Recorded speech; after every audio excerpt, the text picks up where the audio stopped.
Bueno, tal y como lo anunciaba, amigos, al principio de nuestro programa de hoy, vamos a incorporar a nuestro programa al analista política internacional Vilma Petrach a partir de los incidentes que se han registrado en las últimas horas en Bélgica, concretamente en Bruselas, donde continúa ascendiendo el número de muertos. Realmente un drama absoluto, una política de retaliación por parte de los terroristas.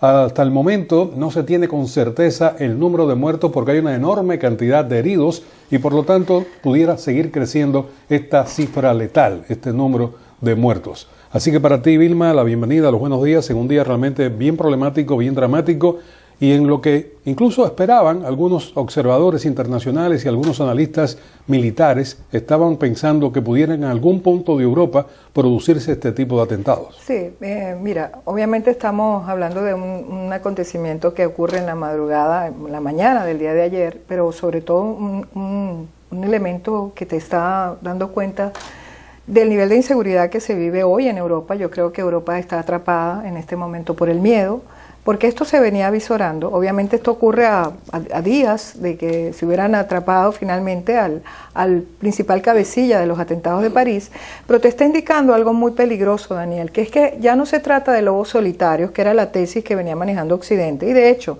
desde los atentados de París ya sabemos que ISIS, o el llamado ISIS, o Daesh, vienen planificando sus atentados, y una de las cosas que están haciendo con bastante, digamos, persistencia, es de alguna manera planificar ataques en los que llaman los blancos blandos, donde están personas como tú y como yo comiendo, tomando el transporte público, inocente por completo, yéndonos de viaje. Entonces, en esos sitios donde hay aglomeración de personas, ellos planifican sus ataques.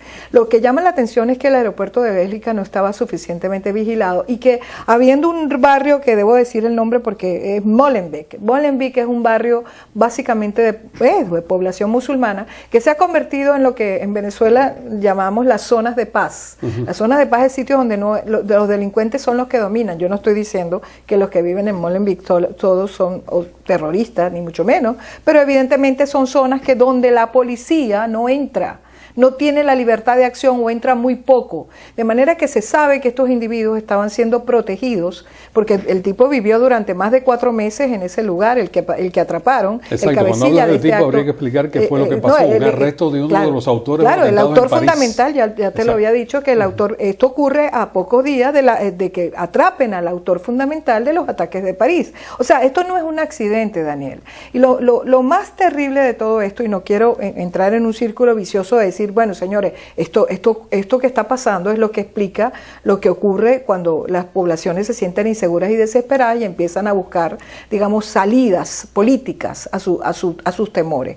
Pero esto de alguna manera nos atrapa en el paradigma de lo que yo llamo la era del miedo, y también, en consecuencia, en una política que se mezcla con la política del miedo con la política del resentimiento. Porque evidentemente este tipo de situaciones, ya tuviste que el propio presidente Obama tuvo que hablar de esto desde Cuba, y tuvo que pronunciarse frente a esto porque el mundo está pidiendo liderazgo frente a esta situación de temor que está viviendo la humanidad, porque evidentemente se trata de un enemigo sin rostro que planifica sus ataques, que tiene una visión fundamentalista del mundo, que no hay capacidad de negociación con ese otro y que de hecho puede atacar en cualquier lugar donde estemos nosotros como seres humanos que vivimos una vida normal, para destruir nuestra forma de vida libre, nuestra forma de vida, digamos, que hemos tenido en los países occidentales, porque este es un ataque directo contra los que son los valores occidentales, sin duda. Justamente ahí quería ir, Vilma, porque creo que este tipo de suceso, este tipo de acontecer,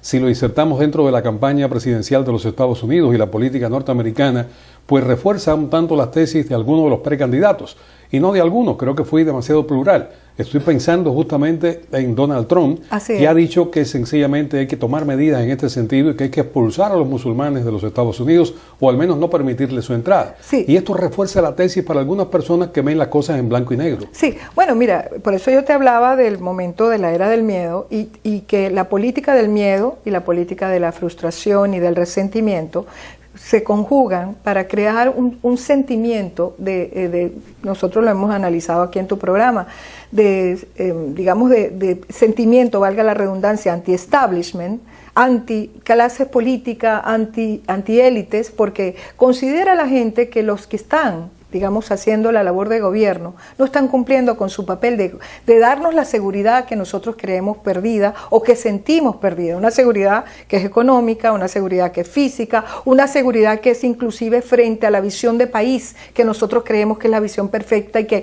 creemos que estamos perdiendo, porque indudablemente aquí se mezclan elementos xenofóbicos, elementos racistas, elementos de pérdidas de empleo, de pérdida de seguridad económica de la gente, elementos de ansiedad popular. Y yo creo que al final, obviamente, los individuos, digamos, estos outsiders que llegan a la política bajo el esquema de la antipolítica, y que se jactan, de hecho, de no ser políticos, de no ser pertenecientes a esa clase política corrupta, terminan capitalizando el momento político. Nosotros hablamos en tu programa de cómo esto se convierte en una potencia social cuando hay alguien capaz de encarnar mis miedos y expresarlos en pocas palabras, en soundbites muy cortos, pero que de alguna manera me activan y me dicen, esta es la persona que puede sacarme de mi situación de incertidumbre y de mi situación de miedo.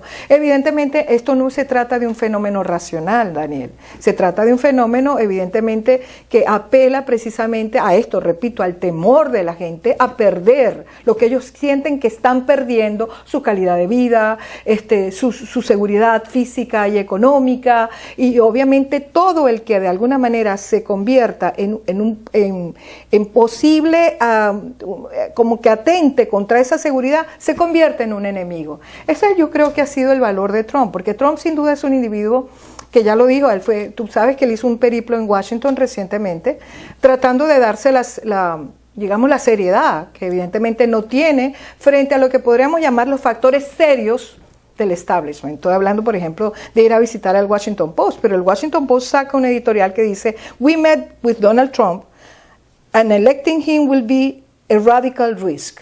Lo dicen incluso después, y las cintas están ahí para que nosotros, los transcripts de lo que hablaron y digamos lo que se grabó, porque dicen el hombre, cuando no tiene un teleprompter, de hecho no tiene nunca teleprompter, lo hizo una sola vez, también yéndose al IPAC a hablar con el lobby judío más importante de los Estados Unidos, donde están evidentemente también donantes importantes y donde están, digamos, concentrados los que de alguna manera determinan la política de Estados Unidos frente a Israel y viceversa. Bueno, resulta que él se fue a hablar y ahí es la primera vez que Trump utiliza un teleprompter y entonces luce consistente y presenta a su equipo de política exterior como diciendo, yo sí sé qué es lo que voy a hacer en política exterior. Pero ¿cuál es su propuesta, Daniel? Más allá de que en la práctica, cuando no tiene un discurso formado, porque él dice lo que le da la gana, y yo estoy de acuerdo con la señora Clinton, que un día dice una cosa, al día siguiente cambia, y al tercer día no sabemos qué va a decir, porque el individuo no tiene consistencia. Pero lo que pasa con este individuo es que está proponiendo lo que nosotros llamamos en la historia de Estados Unidos una visión nativista. Es decir, aislémonos del mundo, protejámonos nosotros, salgámonos de la OTAN, pongamos muros en la frontera. ¿Qué le está diciendo? Señores, aislémonos porque resulta que el mundo es un mundo peligroso y nosotros no podemos participar y no podemos involucrarnos en esos problemas del mundo, sino protegernos nosotros. Y hay gente que está digamos, atrapada en ese miedo y es capaz, de hecho, de apoyar esta visión política absolutamente inconsistente que está planteando el señor Trump. Lamentablemente, Vilma, hay muchas personas que están pensando así como Donald Trump, incluso políticos locales. Así es. Queridos políticos locales, acá en el sur de la Florida, piensan que Estados Unidos debe mirar más hacia adentro y dejar de mirar hacia afuera. E incluso estoy recordando una palabra muy lamentable, un epitafio prácticamente de un político local que dijo que se maten entre ellos y así resolvemos la situación y nosotros no participemos. Pero tú sabes que no es así, porque tú sabes que el terrorismo ataca en cualquier lugar. Bueno, nosotros tuvimos el caso en California, en San Bernardino, también. En Boston, o sea, pero el de San Bernardino pudiera ser un ataque, digamos, obviamente inspirado en la franquicia de ISIS. ¿Okay? Lo cierto es que después del 9/11 le cambió la vida al mundo occidental por completo, no solamente a Estados Unidos. De manera que la seguridad no existe en ninguna parte, lo cual no quiere decir que tengamos que elegir a una persona enloquecida o una persona narcisista e histriónica que realmente realmente pudiera acrecentar los peligros que enfrenta la nación americana. Ahora, ¿qué tú crees que ocurriría? Ojalá esto no pase nunca, este escenario que te voy a plantear, ojalá nunca pase esto, pero ¿qué tú crees que ocurriría que si ese atentado, en vez de ser en Bruselas, se produce en los Estados Unidos, a los efectos de influir en la campaña política? ¿Qué tú crees que pasaría dentro del contexto político norteamericano? La gente va a elegir al Salvador Vengador. Al Mesías. Al Mesías. Y te digo porque, bueno, recordemos que Bush se apuntala después del 11 de septiembre con el ataque terrorista y gana la presidencia. O sea, la gente busca, de alguna manera, darse seguridad frente al temor, frente a la incertidumbre, frente al no tener seguridad de futuro, y entonces viene un individuo que de alguna manera, repito, capitaliza esos miedos. Yo sí creo que sería lamentable. De hecho, estas cosas, por cierto, tú vas a ver que van a aparecer. Todos estos días van a estar apareciendo de nuevo, como te acuerdas que cuando hubo el ataque en París, inmediatamente el ataque de París apareció en los debates republicanos y apareció el tema del temor, de la inseguridad, el miedo que debe hacer Estados Unidos. Aparecieron obviamente versiones diferentes porque Marco Rubio representaba, digamos, la visión más republicana tradicional de Estados Unidos tiene que ser líder, Estados Unidos tiene que actuar, bien, frente a una visión aislacionista, abiertamente aislacionista, porque yo sí creo que Trump lo que está planteando es construyamos muros enormes, blindémonos de los problemas del mundo, cuando la verdad, y yo creo que el señor Trump olvida eso. Bueno, no necesariamente lo olvida, porque ahora tiene unos asesores que supuestamente saben de política exterior, pero está diciendo, pongamos muros para que los enemigos de Estados Unidos no vengan a atentar contra nosotros. Sin embargo, lo que él olvida es que puede pasar, porque hay poblaciones que están acá y que pudieran estar radicalizándose a través de Internet, pero por cierto, eso lamentablemente le da argumentos a él para seguir con una política, por ejemplo, xenofóbica frente a los musulmanes, porque una de las cosas que lamentablemente olvida este individuo es que las primeras víctimas de los ataques terroristas son musulmanes. Las primeras víctimas. Evidentemente, y además los terroristas no miden de qué religión eres tú a la hora de matar gente, matan indiscriminadamente. Por eso yo creo que es muy peligroso jugar con esta xenofobia, pero lamentablemente, te repito, cuando hay una situación de temor y de miedo, como la que vive la población americana hoy, mira, estas cosas pueden pasar. Y si ocurriera que algo, ni Dios lo quiera, de esa dimensión, yo creo que definitivamente llevaríamos al Mesías Salvador, castigador, a la presidencia. Ahora, cambiando el tema, justamente esa persona, el señor Donald Trump, yéndome del contexto que estamos conversando, acaba de amenazar al Partido Republicano de que si él no es el elegido, que pudieran pasar muchas cosas. Y estoy convencido que pasarían momentos de violencia nunca antes vistos en Estados Unidos promovidos por él. Él lo dijo, él dijo que si él no llega, aunque acuérdate que el problema es el número mágico 1237, pero se están tratando de, parece que vamos rumbo, no sé qué ocurre realmente, pero vamos rumbo aparentemente a una convención negociada.